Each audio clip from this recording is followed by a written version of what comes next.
This is the Weighing In podcast with Rick and Jina.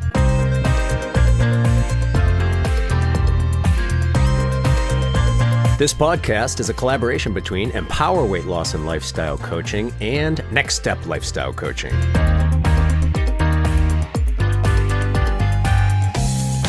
In this episode, we talk about emotional eating, otherwise known as hedonic hunger. What is it? Why do we do it? And most important, what can we do to cut down on the number of times when the calories just get away from us? Emotional eating is next.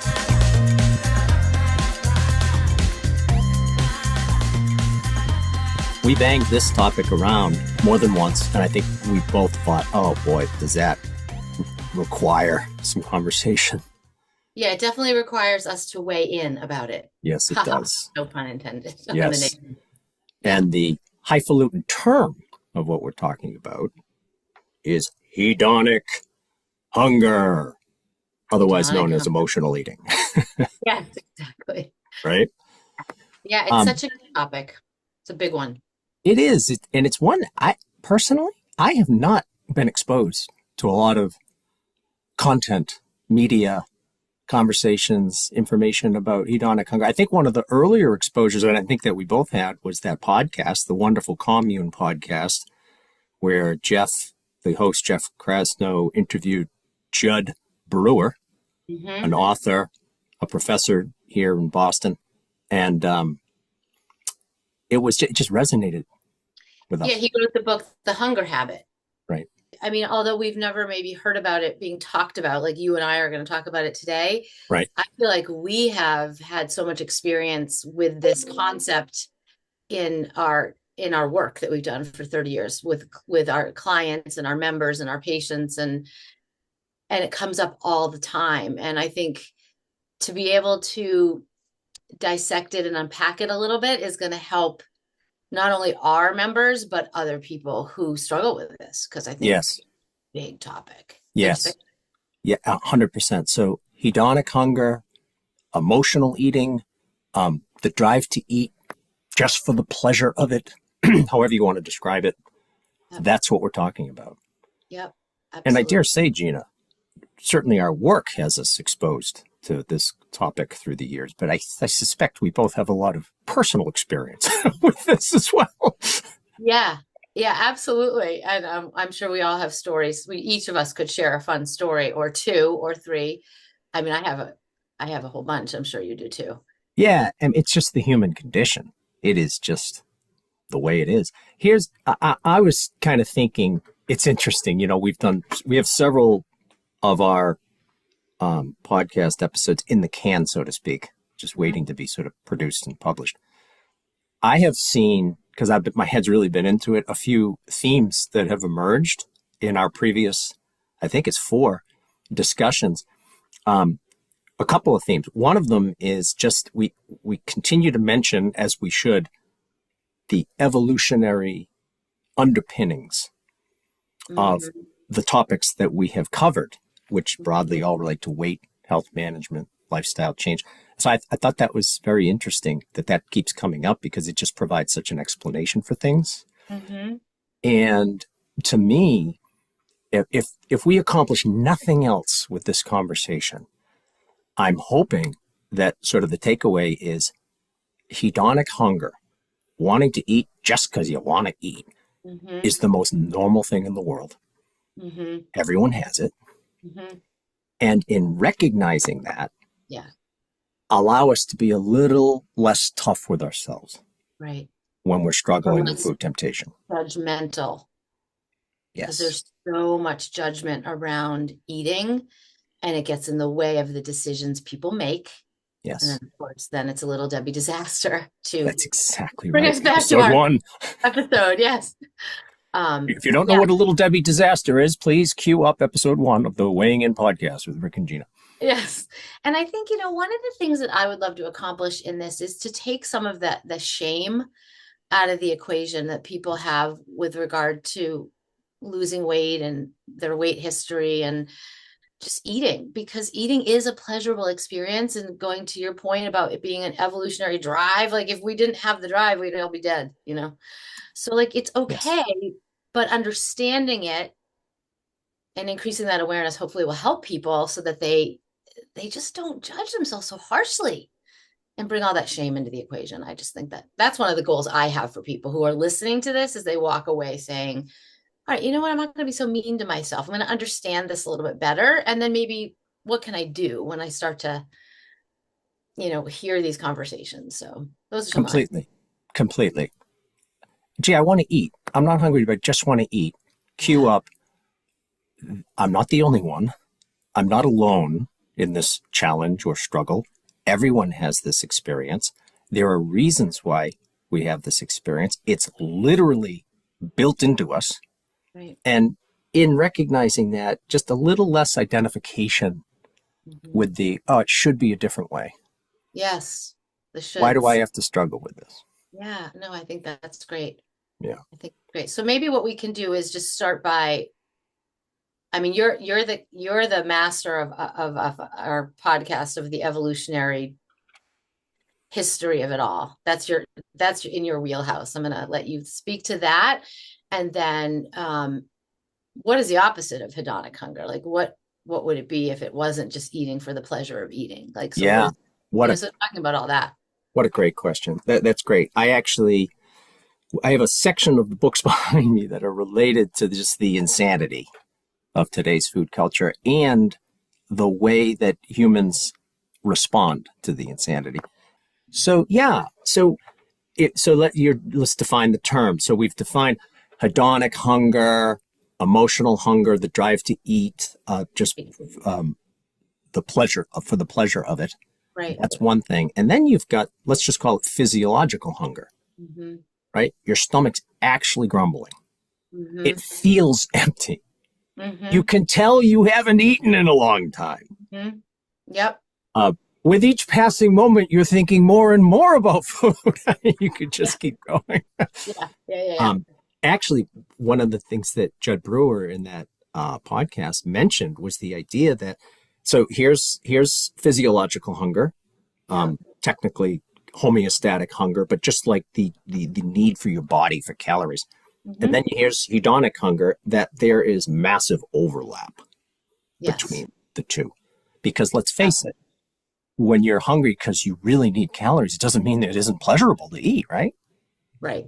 There's and pleasure in both sometimes sides. people don't or can't distinguish between the two. In other words, I have had this happen with my members here where people have said to me, I don't know what it feels like. They've said to me, I don't even know, Jina, what it feels like to be physically hungry, because I'm just constantly eating when I want to. And there's that hedonic side of it. And so one of the things that I like to work on with people is to try to help them at least ask the question, at least start to ask the question, understand their own behavior a little bit better. Yeah. Without judgment, no judgment, take the judgment away and just start to understand a little bit better. Right. Because there's huge overlap. Huge. Can I riff on that share from the members that you've heard many times? So I'm going to give you my version of it, but of course it's my story, so I'm much more of a hero in the story. So I've observed this. Many years ago, I realized this. When I'm not hungry, but I'm not full, I will often say, I'm hungry. I don't say it when I'm stuffed. But when I'm not hungry, like I could eat, I have caught myself saying, you know what, I'm hungry. And when I am actually hungry, not starving, just hungry, I've caught myself saying, I'm starving. Because I'm so conditioned to food. I think I could eat some food. Then you eat it. You just fill the hole, just like that. Absolutely. And it's the thing with food is it's available everywhere. So this kind of speaks into the whole environment. And listen, you can get food 24/7 in today's culture. So we have really set people up to think that they need to eat all the time. And in fact, they don't. You know what? I read this great statistic that said that we spend more calories on our snacks than we do on breakfast, lunch, and dinner in the United States of America. Yes. And to just make another point, and I always say, so when I was a kid growing up, and I don't want to, age myself here, but there was Well, one, just as far as the Brady Bunch. I mean, that puts people in the right sort of right. Okay. era. So there was one kind of Oreo, Rick. Yep. One. Yeah. And when that double stuff Oreo came out, it was as if, right? Don't you remember, you and I are the same age? Like, wasn't it a big deal? Well, my mom wouldn't buy them. They were outrageous and extreme. So now, The height of decadence. go into the grocery store. I think I counted, there's 17 different kinds of Oreos. So here we have this environment that makes eating for the pleasure of eating. And of course, then the food is made to be, so delicious, the bliss point and all that. It's kind of a perfect storm, isn't it? It is. And, you actually pointed me in the direction of the evolutionary perspective. Just real quick here. Let me just draw that out a little, because it makes your point about just the ubiquitousness of food temptations so much more powerful, which is that, already said it, we evolved to be highly motivated to seek out calories, to eat calories, and even when we didn't need more calories, to eat a little bit more just in case. Yeah. And it's simply because, and no one really appreciates this generally these days, is just how tough life was and how hard it was to find food. I mean, basically, you had two mandates. Okay, you've woken up, you're a caveman, or, in the 1400s, don't get killed, and somehow find enough calories. Exactly. Just to find the whole day, basically. Yes. Exactly. Exactly. So people with the stronger drives to seek out the more motivations to eat, and eat a little bit more just in case, they built up reserves. They just survived during these very difficult times, particularly the difficult times, the times of famine and whatnot, and passed on their genes. And now multiply that over 28,000 generations of modern humans, and you have a lot of redundant systems to have you focused on finding calories. Right. And it makes sense. I mean, it makes complete sense. And then add to that the environment, and you've got this craziness. So I think it's so logical, but then it can cause people so much turmoil all at the same time. And I think you and I helping to tease it apart so people can get it is, I think, very helpful. I know when I start to learn that, it's like, oh, okay. Like, I don't have to. It's not because I'm weak. It's not because there's something wrong with me or I'm broken or defective. It's actually wired into me. Oh, isn't that interesting? You could say it even a little stronger, Jina. Yeah. It's your brain working optimally to be having you think about food, having you think about when is the next food, saying, hey, maybe I should have a little bit more just in case, even though I'm not hungry right now. Those were survival traits. It's who we are. Yeah.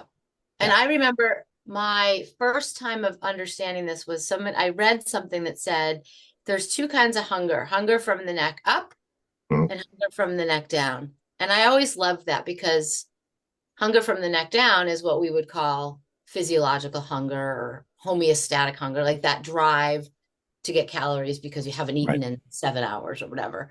But hunger from the neck up is probably the rest of it, and that includes emotions, which includes being happy, by the way. I think sometimes we think emotional eating is bad, but I mean, how many people celebrate a success or a wedding or a birthday with food, right? So, well, even the emotional eating that leads to intense feelings of shame or guilt after, in the moment, it's, oh my God, this is just so good. I'm just going to turn my brain off and enjoy the moment.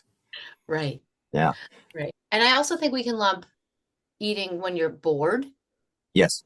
Because there's nothing else to do. And that's a biggie. Eating when you're tired. Eating because other people are eating.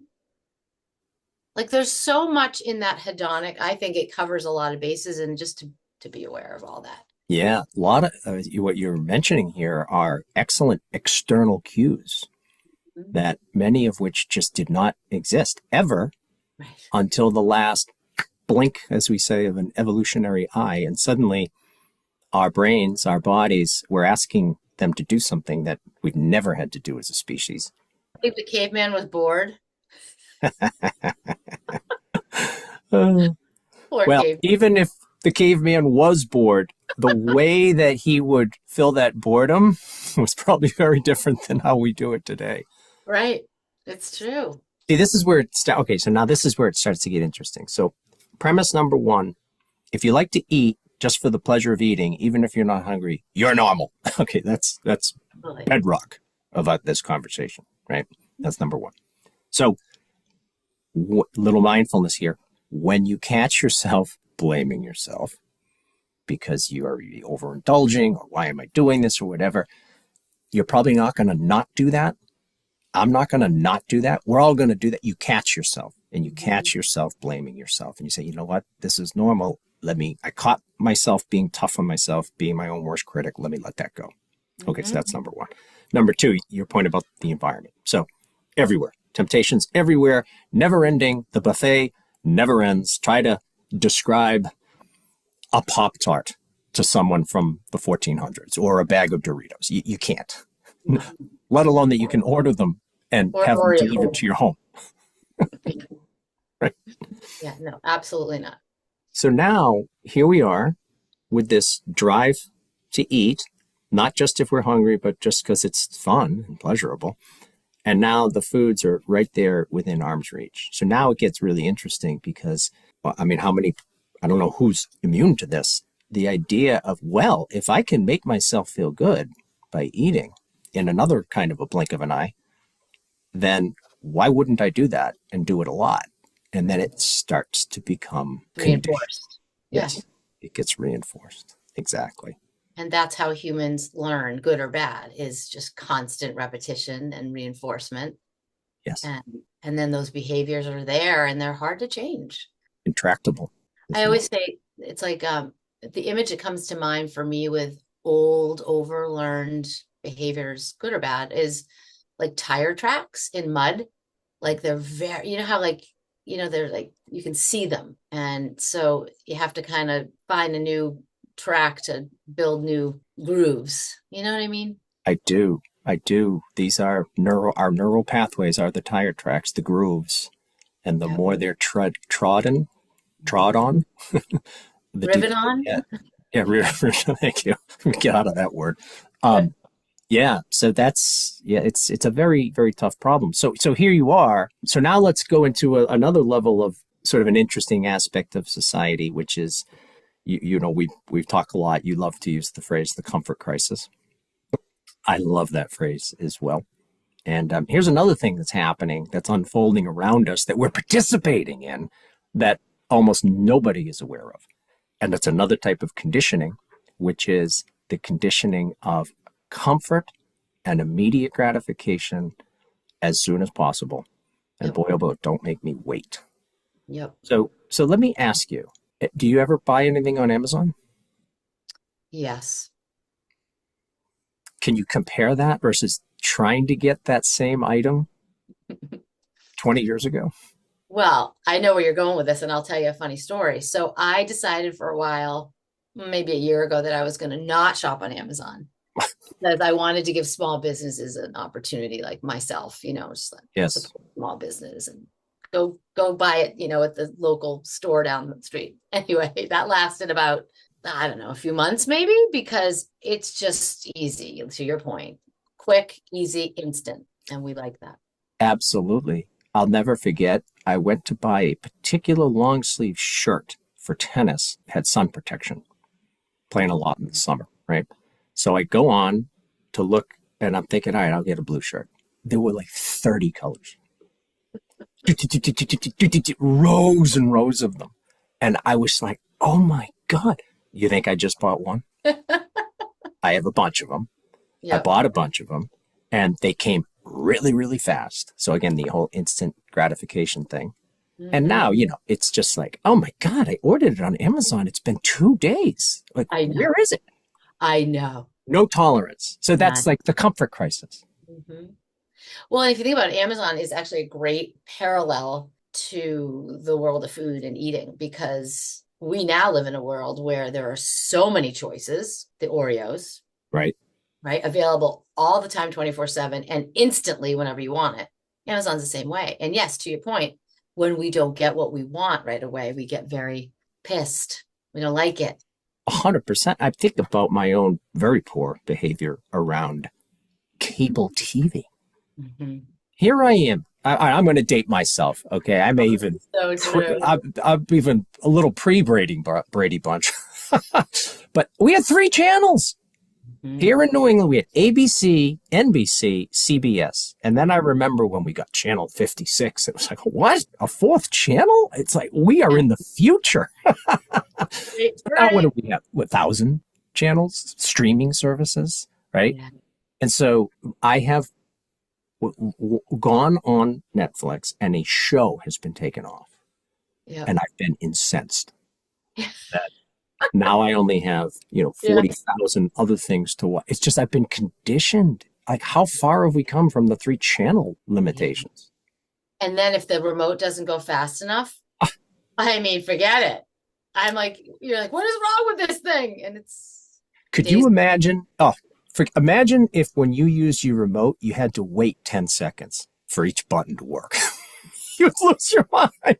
So again, instant gratification. We've become conditioned. But probably the best example, one I think we should cultivate, because I want to make it about food now. Yeah. Because food may be the ultimate reward behavior, spiking those reward centers of the brain. And basically, we have become conditioned to that. So the analogy, and we can get into it, is the phone.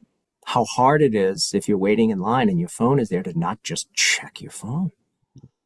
As opposed to, I'm going to just be present to the moment, look around as I'm standing in line. Mm-hmm. We want to kind of fill the space, if you will. And the phone does it brilliantly, right? You've got the world in your hand. Pick anything you want. So like that whole, I just want to check my phone. I just want to check. Isn't that like a really close analogy with, I just want to eat? Yeah, 100%. It's a quick behavior that fills the void, whatever the void is.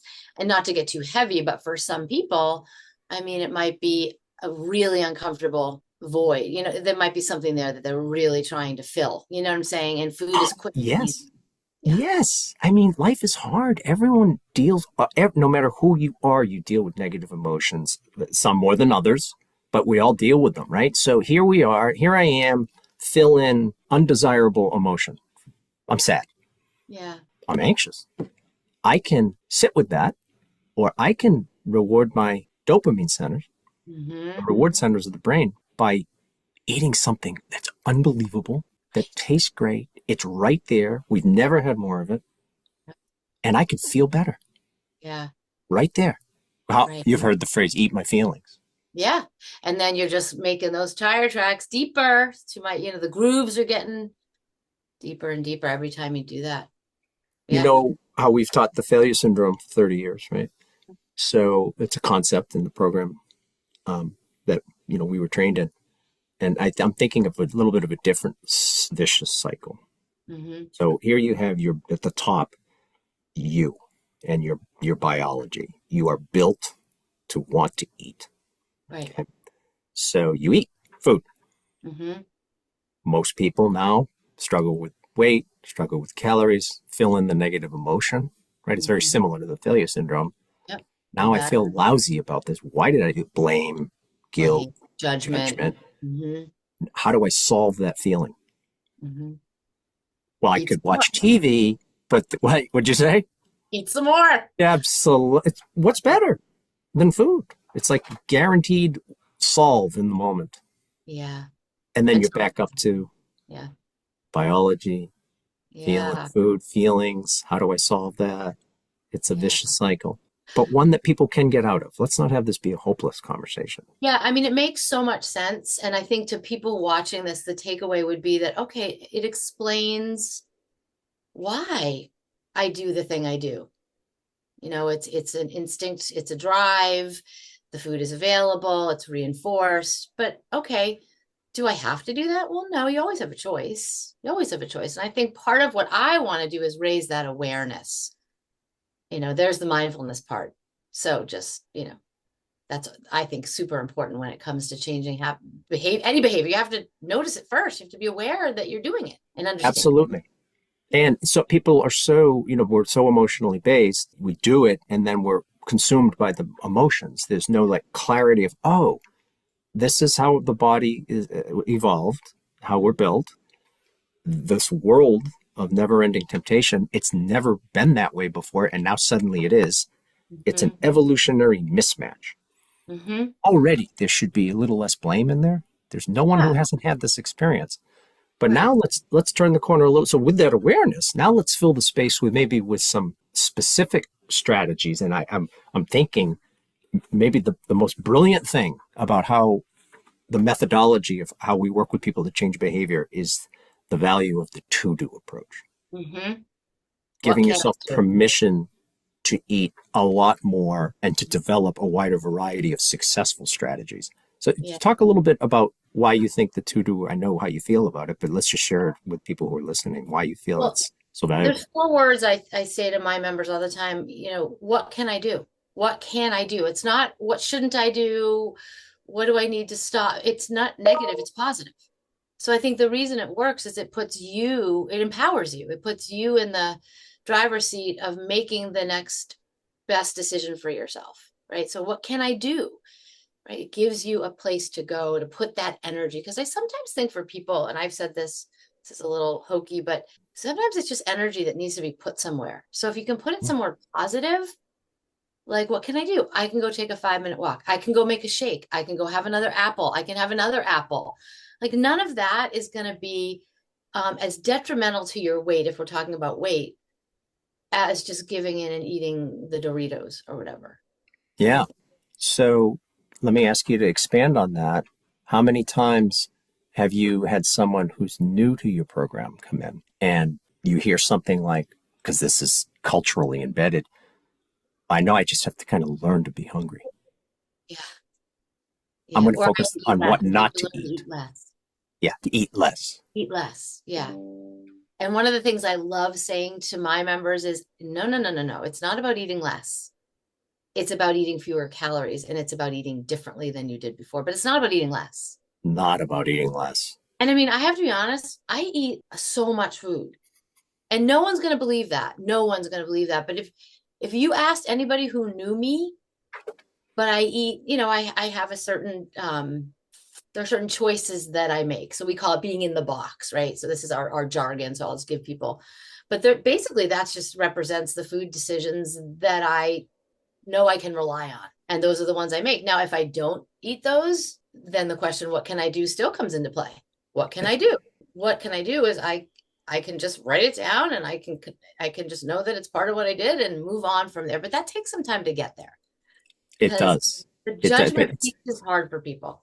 yes, and it's so counterintuitive. It's just not the message people hear. There are many people who are maybe in either of our programs who are nodding right now because when you ask people who we work with what may be the defining difference in terms of the value add or what makes the biggest difference for their successful calorie and weight management, it's this whole more is actually better on the low calorie stuff because Mm-hmm. it prevents you from eating the high calorie stuff. Mm-hmm. And when you can embrace that, you actually can eat a lot of food and have the calories not add up very quickly. Yeah, absolutely. And like at night too, I think I get a lot of people, well, I'm not supposed to eat after such and such a time. And, it depends on the person. I mean, if somebody is not wanting to eat at night because they don't sleep as well or something, that's different. But in terms of just sheer calories, you can eat at night. It just depends what you eat. So if you're eating a quart of ice cream, that's probably not going to work. But if, you're eating some of our shakes or whatever. Yep. Yep. I heard a great, this is funny. uh, it was basically a poking fun at how people approach diets. And it's basically going on a diet. And it had this guy crying. Yeah. And he said, Yeah. what's your diet? I get to lick 3 almonds a day and then slowly die from my sadness. That's really funny. That's good. I like Yeah. that. So, okay, you need to-do behaviors. So almost unlimited, certainly for the average person, fruits and vegetables. Those are the foods that have the lowest food group with the lowest calories per ounce, highest water content, and you also get the bonus of being the most nutritious food group in terms of vitamins and minerals. We also use, as you mentioned, high volume protein shakes. We also help to reduce the decision anxiety with using portion controlled entrees as sort of a launching point for people to eventually develop skills with lean proteins and whatnot in the appropriate portion sizes. Mhm. So we don't have to get into a whole lot more on that, but the point is the to-do approach. Focus on what to eat, and literally building a day of to-dos is probably the first way to start to combat this whole idea of hedonic hunger being a problem. You actually get to eat and enjoy it without guilt. Without guilt, without judgment. I want to go back to saying about the comfort crisis for a second. I wanted to add to that. Yeah. So I was thinking too about, when people have uncomfortable feelings, like you said, I'm sad, so I eat, or, I'm anxious, so I eat. I think learning not to run away, like to sit in that a little bit and to know that, and this might be a different conversation, but, hunger kind of comes in waves. And so the feeling that you have when you're anxious to eat, you could even say it maybe is a craving, right? And so cravings kind of come and hit this peak and then they sort of subside. So the to-do for me, and I've talked to my members, is can I get through that 10 minutes? Like it's usually about a 10-minute window. And, what can I do in that 10 minutes? So another to-do that's also going to have people not just, running away from their feelings, but actually sitting in it a little bit, not to be uncomfortable, but to just understand, is to say, well, what can I distract myself with for 10 minutes? Could I fold a load of laundry? Could I call a friend? Could I send an email or two, so that it gets me through that craving, that urge curve, I think they call it. Yes. So you come out the other end and you're like, oh, okay, see, so I can actually do something different that my brain is telling me that I need to do. Absolutely. And what you're proposing here is just not what we do. Right. We, again, through tens of thousands of repetitions, we're conditioned to the thought of eating something pops into the mind. We don't pause. We eat, all of us. It's mindless. And I don't mean that in a pejorative sense. It's mindless eating. It's not mindful. Let me stop for a minute and just say, what's happening right now? And hopefully some of the concepts we've reviewed here can help to inform that. That's what's happening. My brain is doing what it's supposed to do, but we're in an insane food culture. Maybe even your own home. I do think there is a caveat in there, because I love the idea of the power of the pause to be more mindful of what's happening in the moment, provided your environment is supporting you. If you're sitting there staring at the sleeve of Oreos or pick your food, that pause is going to get you only so far. Yeah. So what do you think about this if we were to rank order these? So the first thing to more powerfully respond to the hedonic hunger urge is to make sure you're focused on what to eat, and then you're not battling yourself anymore. You're actually giving yourself permission because the calories are low. Can we then move environmental control second? Absolutely. And so let's make sure you're not fighting yourself with your own favorite foods in your home all the time. I might even say it's first, because you could argue. Set the stage, because you never know when our friend hedonic hunger is going to rear its ugly. A little friend. Friend. But then, if you've got those two things in place, I mean, you haven't eliminated the hurdle, but you have dramatically dropped it. You're giving yourself permission to eat. You're not butting up against, it might be a whole cake calling your name. And if that's not in the house, now you're actually giving yourself a puncher's chance of tolerating the moment, letting it pass, as you say. Yeah, absolutely, 100%. I mean, if it's not there, it's going to be a heck of a lot harder. Unless, you could get in the car, but let's hope that you can do that time. I think we need to bring in some stories of our own. Well, I'm sure you have a couple. Where do I start? Yeah. Nancy, Coach Nancy. Yeah. My mentor in my first 3 years at HMR, dear friend. Great. I think I'll share one right now. We can decide if we keep it in the podcast. It's probably her favorite example of mine. Yeah. Which was, we were in a snowstorm. We had a snowstorm. Got off the commuter rail. It was my job. We had plenty of healthy foods at home, but we were ordering pizza. Yeah. And I had to get 3 pizzas. We had a bunch of people who were coming to the home, but this storm was brutal. Mm-hmm. I had a rear wheel car at the time, rear wheel Yeah. drive, and I couldn't get up the hill. So I got the pizzas, and the guy, I couldn't even get to the pizza place. I had to kind of park in a flat space, go run, and the guy who I knew in my town gave me a pizza bag, a delivery bag to keep them warm as I walk back to the car.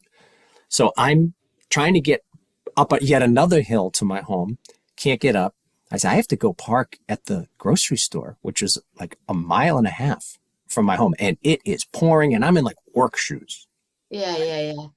Long story short, I'm inching along because the traffic is brutal. And I look down at the pizzas and I say, I wonder if mine's the one on top, because I have a very picky selection when I order my pizza. Yeah, yeah. Of course it was. Yeah.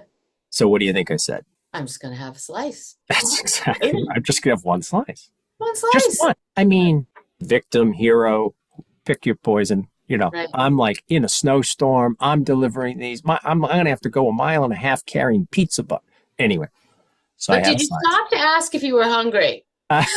No, I did not. Of course Now, not. technically, I might have been hungry. Right, right, But can I tell you, after the third slice, I wasn't hungry? right, right. And you probably ate more. I did. And it was just, well, if I ate this one more, there'll only be half of the pizza left, but at least half, that's a good stopping point. I ate the whole pizza. Wow. No joke. I ate the entire pizza. We were crawling. It was over an hour to get probably a quarter mile. Yeah. And the snow's coming down. Like it was incredible. But anyway, so I parked, and now I'm like, I got to get home because we did have people in the house. So I've got a pizza delivery bag, and the snow is getting deeper and deeper. I'm taking these high steps, and I made it all the way home. But the funny sort of conclusion of this whole thing was 2 weeks later, I was talking to a guy in my neighborhood, and he's like, hey, remember that snowstorm? Some crazy pizza delivery guy's like running from house to house delivering. I don't know if his car was stalled. It was me. You. That's awesome. Now, what happened when you got home? Were they like, where's the pizza? Or that was your pizza? We had plenty. I had mine, and Okay, I like a lot of sauce. I go light on the cheese, heavy on the veggie, the whole thing. No one wants to eat my pizza anyway. Yeah, no, that's sort of how I do it too. Yeah. So my story is, and this is one of many, but I struggle at night. So that's my time, like as many. And again, nighttime, I've had a big dinner. Yeah. Eat a lot of vegetables. I mean, I've had the dinner's very, it's a filling meal. And I always have my planned snack. Like I'm very good at planning what I'm going to have, And so I'm not hungry at all. I'm just sort of bored. And like, I'm just like, what can I eat? Cue hedonic hunger. Totally. Like it was just really like, food would be good now, So I go into the cabinet, and my husband had gone to Costco to do like a run for paper towels and toilet paper. Oh, yes.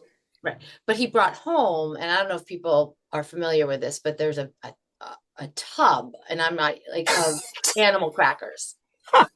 Animal crackers. That's great. And they're actually cookies. Forget the cracker. I don't know. No, they're cookies. Yeah. Right. So they're like those little cookies, right? Everyone like butter knows cookies, almost. Totally. So I look at them and I see them, and I'm like, oh, that's new. So I look at the label and I think, oh, okay, there's 16 in a serving, and that's 120 calories. So all this negotiating, I'm like, all right, I'll just have half of us. I'll have 8. So I literally count out 8. And I was like, these are good. So I go back on the couch. I'm like, okay. And then I was like, well, I may as well just have 8 more, because then it's a whole serving. And what's a harm? And, I'll just put it in my records, because I do track what. So I had 8 more. And then I stopped counting.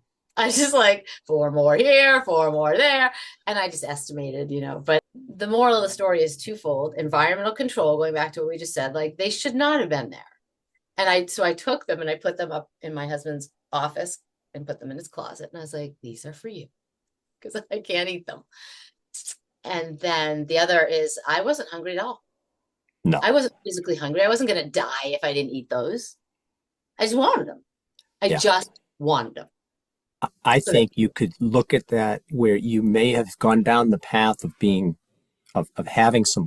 cognizant of some uncomfortable emotions, like, oh, the calories are really adding up here, right? Well, yeah, But it wasn't like my intention. no, of course not. But even then, you could say the day is blown. I'm going to make myself feel better by having more cookies. It's that cycle again. 100%. Yeah. Or I think often it's almost like a shutdown in the awareness, which is I'm not cognizant of, gee, the calories are adding up. The day is blown. None of that. It's just I'm down a path here and it feels good.